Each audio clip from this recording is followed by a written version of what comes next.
أعوذ بالله من الشيطان الرجيم بسم الله الرحمن الرحيم ألف لام ميم ذلك الكتاب لا ريب فيه هدى للمتقين الذين يؤمنون بالغيب ويقيمون الصلاة ومما رزقناهم ينفقون পবিত্র রমজান মাস বেশি বেশি করে কোরআন তেলাওয়াত করবেন।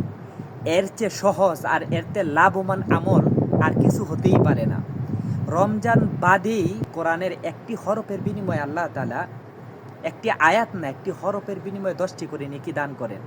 এবং রমজান মাসে একটা নেকির বিনিময়ে, একটা ভালো কাজের বিনিময়ে আল্লাহ তাআলা তাকে বৃদ্ধি করে তার বোনাস হিসাবে 70 গুণের চেয়েও বেশি আল্লাহ তাআলা নেক আমল নামায় লিখে দেয়। তো আল্লাহ চিন্তা করেন একটি আয়াতের মধ্যে কতটি হরফ থাকে।